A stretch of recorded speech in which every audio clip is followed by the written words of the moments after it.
आपण आपल्या परीने कोणतीच कसर जर सोडली नाही तर आपल्याला खंत सुद्धा राहत नाही आणि आपल्याकडून एखादी जरी चूक झालेली असली तर आपल्याला ती गोष्ट आयुष्यभर खात राहते, मनात सतत वाटत राहतं की मी तेव्हा ती काळजी घेतली असती तर असं झालं नसतं, आज माझं बाळ या जगात असतं. अशा हजारो गोष्टी आणि प्रश्न घेऊन आपण ओझं डोक्यावर घेऊन आयुष्यभर फिरत असतो. तर ते होऊ नये असं वाटत असेल तर काही गोष्टी आहेत ज्याची काळजी घेणं खूप गरजेचं आहे.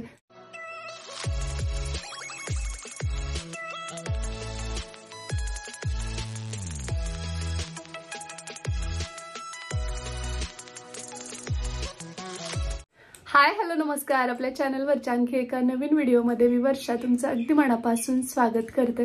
तर आज व्लॉग नाहीये, आजचा विषय थोडासा वेगळा आहे.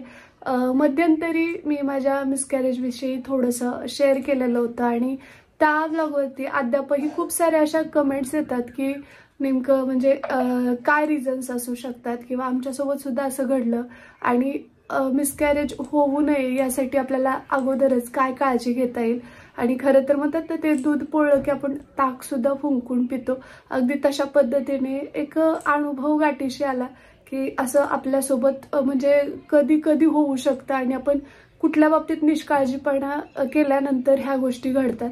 तर त्याविषयी माझा एक्सपिरियन्स किंवा मी ज्या गोष्टी ऑब्झर्व केल्या आणि माझ्या लक्षात आलं किंवा डॉक्टरांच्या सल्ल्याने मी त्यांना विचारलं की हे असं कशामुळे काय, आणि मग त्या सगळ्या गोष्टींचा अभ्यास झाल्यानंतर विचार केला की ही गोष्ट तुमच्यासोबत सुद्धा शेअर करू. कारण खूप साऱ्या जणी आहेत ज्यांना आई व्हायचंय आणि बऱ्याचशा जणी या प्रवासाला म्हणजे सुरुवात सुद्धा केलेली असेल.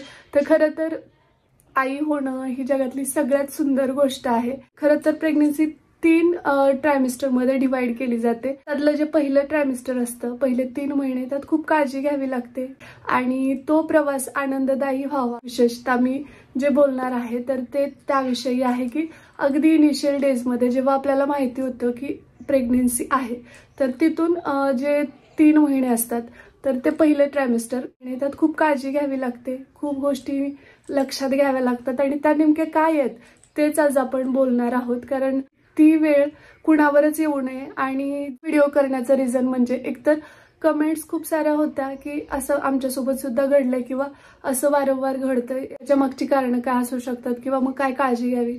शिवाय दुसरं कारण असं आहे की हा व्हिडिओ पाहिल्यानंतर सपोज मी ज्या फेजमधून गेलेली आहे तर ती वेळ एका जणीची जरी टळली किंवा एक जरी सुखद प्रेग्नन्सी कंप्लीट शेवटपर्यंत गेली तर मला खूप आनंद होईल. खरं तर असं समजेन की या व्हिडिओच्या माध्यमातून जर 10 जणींना जरी समजलं की बाबा हे असं केल्यानंतर हे असं होतं आणि आपण ही काळजी घेतल्यानंतर ह्या गोष्टी टळू शकतात तर मग खऱ्या अर्थाने या व्हिडिओचं फलित झालं असंच मी म्हणेन. ज्या ज्या गोष्टींमध्ये मी माती खाल्लेली आहे आणि जिथे माझ्या चुका झालेल्या आहेत या गोष्टी मी ज्या पॉइंट आउट करून ठेवलेल्या आहेत त्याच मी आज तुमच्यासोबत शेअर करणार आहे. त्यामुळे जास्त उशीर न करता चला लगेच सुरुवात करूया आजच्या व्हिडिओला. व्हिडिओला सुरुवात करण्या अगोदर इथं एक डिस्क्लेमर मला द्यायचंय. मी या क्षेत्रातली कुठलीही प्रोफेशनल नाहीये किंवा मी डॉक्टरही नाहीये, या क्षेत्रातली स्पेशालिस्ट नाहीये.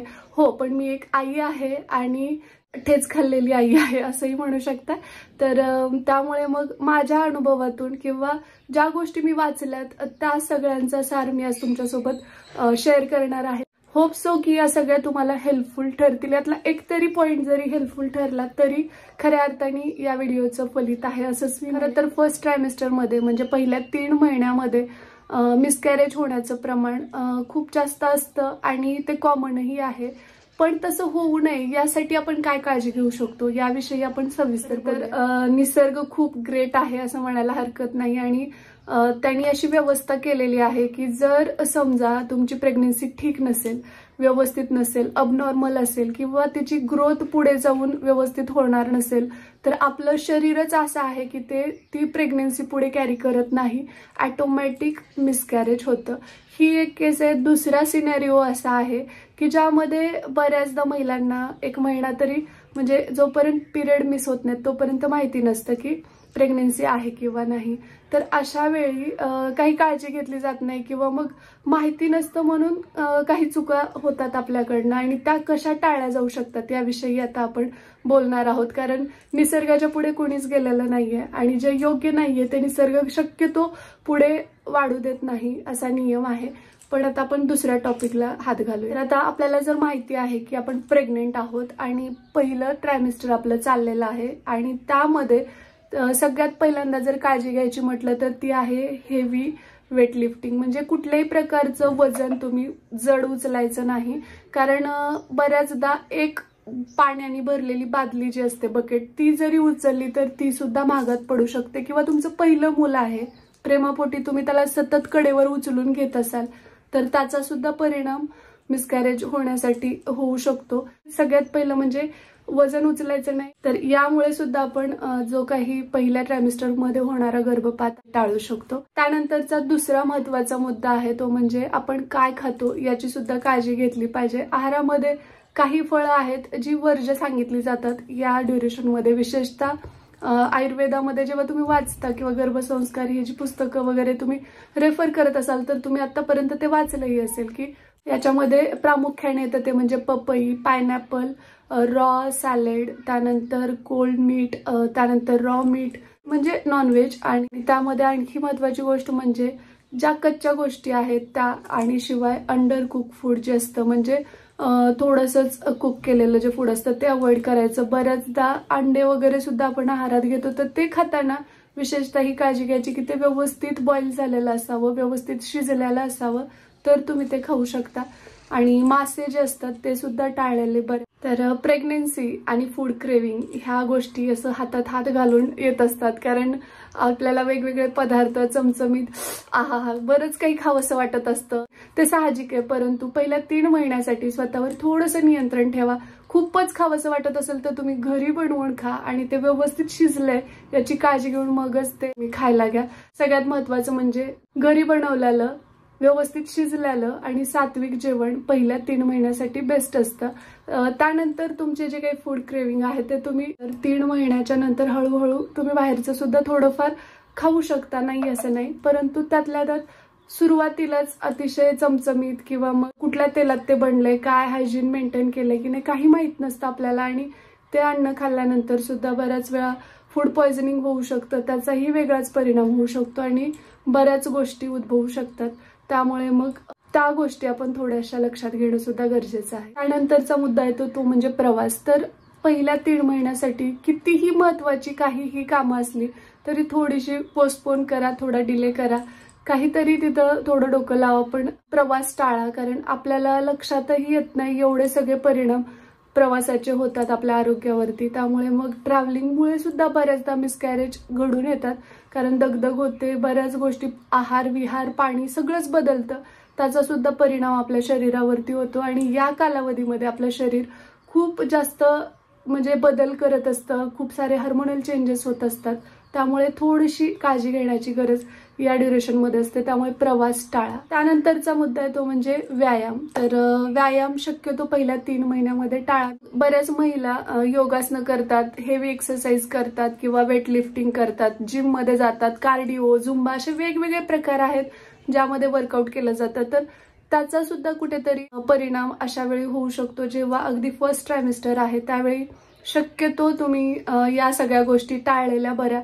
हवं तर तुम्हाला थोडंसं तुम्ही लाईट वॉक घेऊ शकता, ते सुद्धा तुम्ही तुमच्या डॉक्टरांना डिस्कस करा की ऍक्च्युअल कशी सिच्युएशन आहे आणि मग मी वॉक करू शकते का। आणि जनरली सगळेच डॉक्टर नॉर्मल आपलं लाईट वॉक करायला काहीच प्रॉब्लेम नाही असं म्हणतात, पण 1-2 केसेस असतात ज्यामध्ये पिशवीचं तोंड खूप मोठं असेल किंवा काय, तर त्यांना मात्र कम्प्लीट बेड रेस्ट सांगितलेली असते, कारण पहिले 3 महिने जे असतात त्याच्यामध्ये म्हणजे गर्भ रुजत असतो, तो व्यवस्थित सेट होत असतो आणि त्यावेळी काळजी घेणं हे सगळ्यात मोठं चॅलेंज आहे। त्यानंतर मात्र जेव्हा तुम्ही दुसऱ्या ट्रायमिस्टरमध्ये जाता तर तिथून तुम्हाला काही गोष्टींची मुभा असते, पण पहिलं ट्रायमिस्टर खूप जास्त सिन्सिअरली दक्षता ठेवून तुम्हाला ते फॉलो करावं लागतं, खूप साऱ्या गोष्टींची काळजी घ्यावी लागते। तर त्यामुळे योगासनं, एक्सरसाइज, ते सूर्यनमस्कार असल्या गोष्टी करायला अजिबात जायचं नाही। नवीन व्यायाम तुम्ही शिकलाय आणि तो करायला घेताय तर त्याचा खूप वाईट परिणाम होऊ शकतो, मिसकॅरेज सुद्धा होऊ शकतं। म्हणजे जिम, रनिंग सुद्धा काही जणी करतात, तर असं काही प्लीज करू नका। यानंतरचा मुद्दा आहे तो म्हणजे जर तुम्हाला कुठलं व्यसन असेल, अल्कोहोल म्हणजे ड्रिंक करत असाल तुम्ही, स्मोकिंग करत असाल, मिश्री लावत असाल, तंबाखू खात असाल, तर या सगळ्या गोष्टी प्लीज तुम्ही बंद करा. आणि जर तुमच्या आसपास कोणी स्मोकिंग करत असेल, म्हणजे तुमच्याच घरातली एखादी व्यक्ती ते स्मोकिंग करत असेल, तर तो श्वास तुम्ही इनहेल करता त्यावेळी सुद्धा त्याचा बाळावरती परिणाम होऊ शकतो. त्यामुळे शक्यतो या सगळ्या गोष्टी ज्या आहेत त्या शरीराला हानिकारक असतात. त्यामुळे घरात सुद्धा सगळ्यांना रिक्वेस्ट करा की अशा प्रकारच्या गोष्टी कुणीच घरात करू नयेत. आणि जर तुम्ही स्वतः आईला जरी ते व्यसन असेल तर तिने ते टाळलेलं बरं, कारण मग यामुळे सुद्धा गर्भपात होऊ शकतो. आता यानंतरचा मुद्दा तो थोडा सेन्सिटिव्ह आहे, सेक्स. तर या ड्युरेशनमध्ये पहिल्या 3 महिन्यामध्ये शरीरामध्ये महिलांच्या खूप सारे बदल होत असतात, हार्मोनल चेंजेस होत असतात. आणि तशा वेळी जेव्हा तुम्ही सेक्स करता किंवा एकत्र येतात तर त्या गोष्टी कुठेतरी हार्मफुल ठरू शकतात.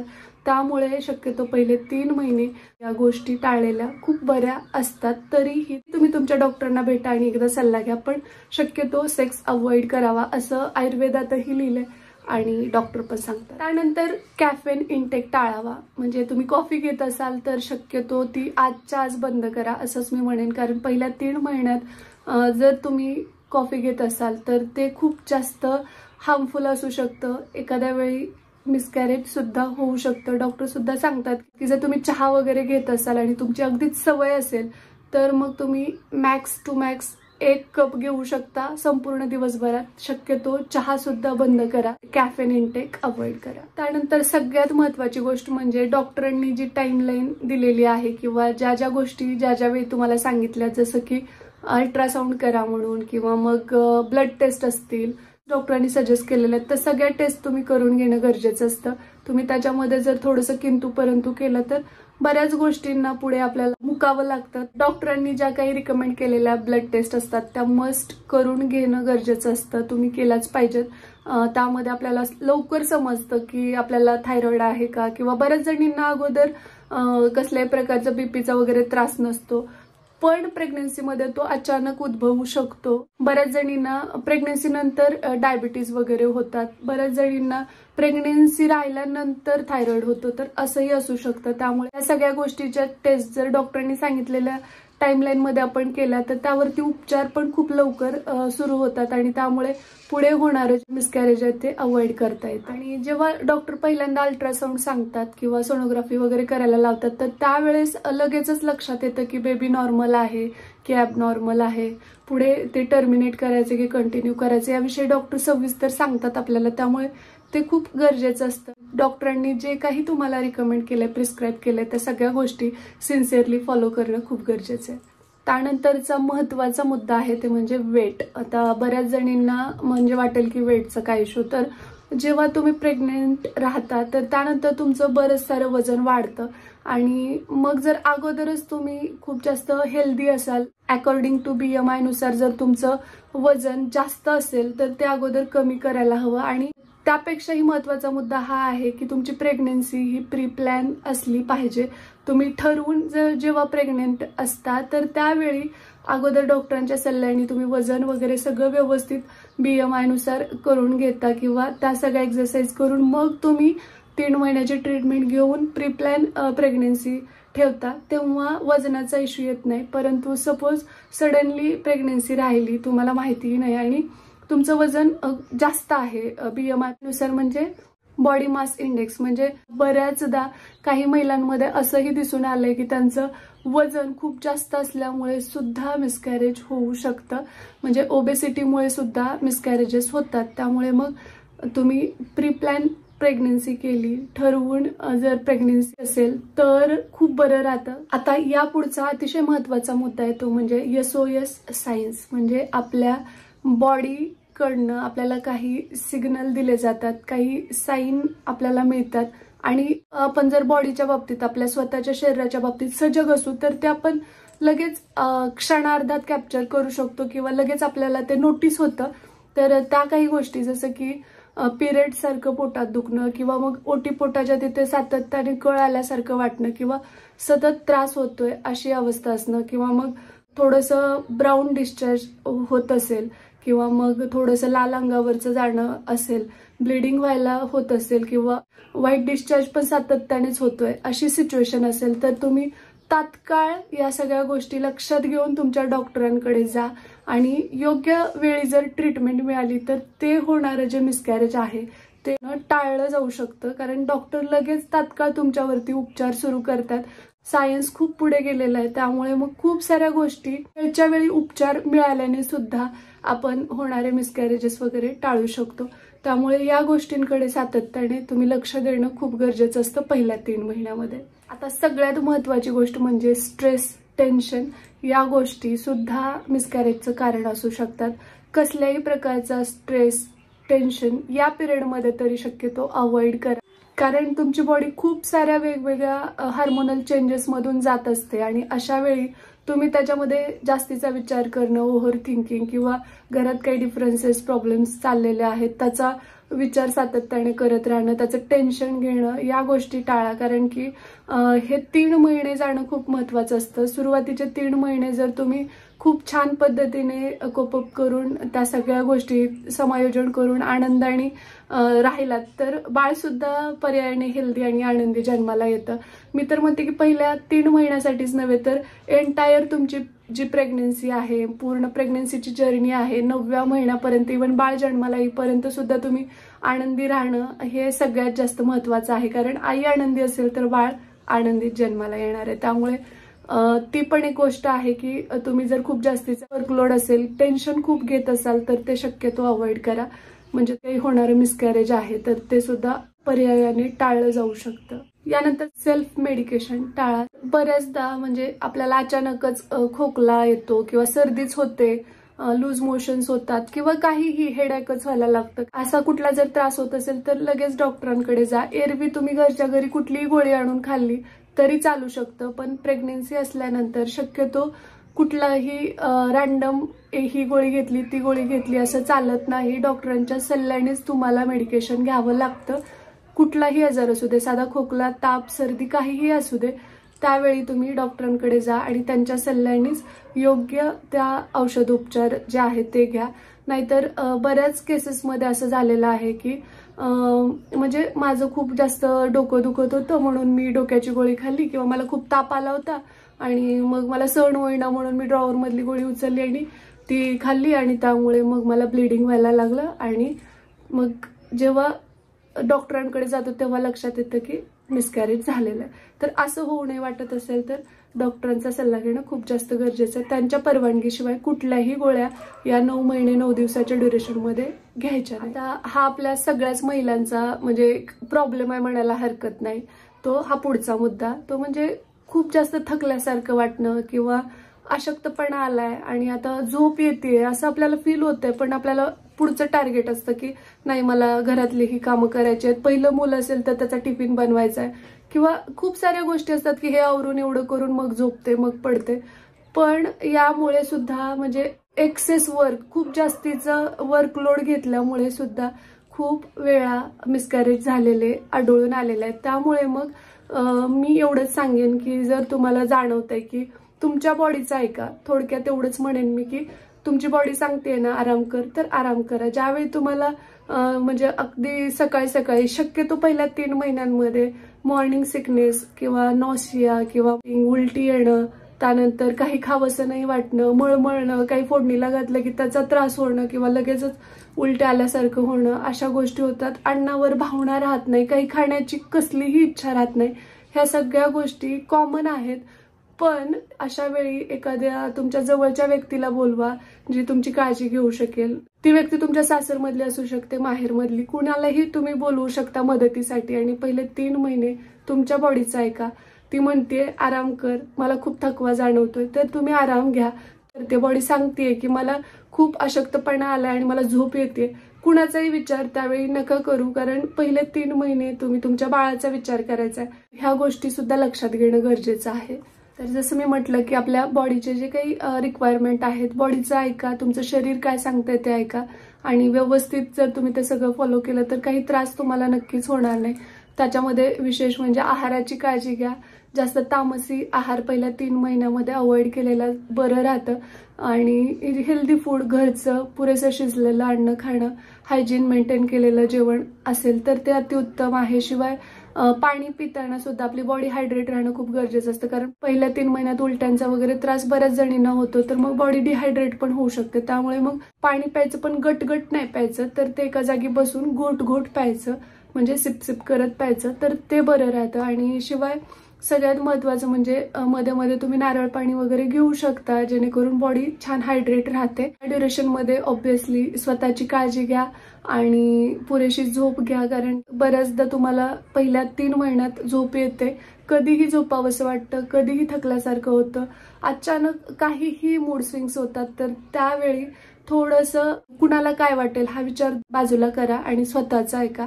हेवी ऍक्टिव्हिटीज वगैरे टाळा, कारण की बघा आपण जेव्हा वर्किंग असतो तर त्यावेळी वर्कलोड बराचसा असतो आणि अशा वेळी आपल्या डोक्यामध्ये खूप साऱ्या गोष्टी पॅरलल चालू असतात, घरातली कामं असतात, बाहेरची कामं असतात. तर शक्यतो पहिल्या या ड्युरेशनमध्ये स्वतःवरती फोकस करा. आणि जर तुम्हाला मिसकॅरेज टाळावं असं वाटत असेल तर मी जी माती खाल्लेली आहे ती मी सांगितली आहे तुम्हाला. याच्यातले खूप साऱ्या गोष्टी मी अगदी म्हणजे काय म्हणतो टेकन फॉर ग्रांटेड घेतलेल्या, आणि त्याचं फलित तुम्हाला माहितीच आहे की आपण असं समजतो बऱ्याचदा की मी म्हणजे सुपरवुमन आहे आणि मी सगळं काही करू शकते. मग तुम्ही पिठाचं दळण उचलायला घेऊन जाता, त्यानंतर बकेट पाण्याचे उचलता, बरंच काही करत असता आणि असं वाटतं की नाही मला काही नाही होणार, पण या गोष्टींचा खूप खोलवर परिणाम होतो. त्यामुळे पहिल्या 3 महिन्यामध्ये या छोट्या छोट्या गोष्टींचा जर आपण विचार केला, काळजी घेतली, तर होणारं खूप मोठं नुकसान आपण टाळू शकतो. आणि हा माझा अनुभव होता. मी जे काही अभ्यासलंय, मी जे काही डॉक्टरांशी कन्सल्ट केलंय, त्या सगळ्याचं एकत्र करून तुमच्या समोर मांडण्याचा मी प्रयत्न केला, जेणेकरून एखादी महिला प्रेग्नेंट असेल आणि पहिल्यांदाच आई होणार असेल तर अशा वेळी सुद्धा या गोष्टींचा नक्कीच फायदा होऊ शकतो. कारण मी तरी असं म्हणते की म्हणजे आपण खूप टेकन फॉर ग्रांटेड खूप साऱ्या गोष्टीला घेत असतो आणि ते घेणं जर टाळलं तर खूप साऱ्या गोष्टी सुंदर होतात आणि छान होतात. आणि जे काही आपली प्रेग्नन्सी जर्नी आहे ती अतिशय उत्तम पद्धतीने आपण एन्जॉय करू शकतो असंच मी म्हणेन.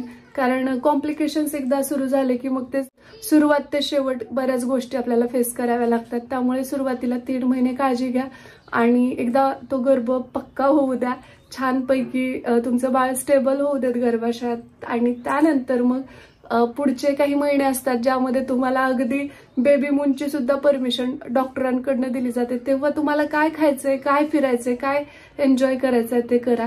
पण पहिले 3 महिने ही काळजी शक्यतो घेतलेली बरी असं मला वाटतं. तुम्ही सुद्धा जर आई होणार असाल किंवा मग व्हायचा विचार करत असाल तर या सगळ्या मुद्द्यांचा तुम्हाला नक्कीच फायदा होईल अशी आशा करते. आय होप तुम्हाला आजचा हा व्हिडिओ नक्कीच इन्फॉर्मेटिव्ह वाटला असेल. खूप साऱ्या रिक्वेस्ट होत्या, त्यामुळे मी विचार केला की एकदा आपण याच्यावरती स्पेशल व्हिडिओज घेऊन येऊ, कारण मला खूप पोळलेलं आहे. त्यामुळे कुणा इतर स्त्रीला ते भोगावं लागू नये किंवा तसा चटका बसू नये एवढीच प्रामाणिक इच्छा. स्वामीचरणी मी प्रार्थना करते की ज्या कोणी सध्या प्रेग्नेंट आहेत तर त्या सगळ्या जणींचं जे काही हे एंटायर प्रेग्नन्सीची जर्नी आहे ती सुखरूप होऊ दे, त्यांचं बाळ छान हेल्दी आनंदी जन्माला येऊ दे. आणि यस, चला या नोटवरच आजचा हा व्हिडिओ मी इथेच थांबवते. भेटूया लवकरच उद्याच्याच नवीन व्लॉग सोबत. तोपर्यंत जय हिंद, जय महाराष्ट्र, जय जिजाऊ, जय शिवराय.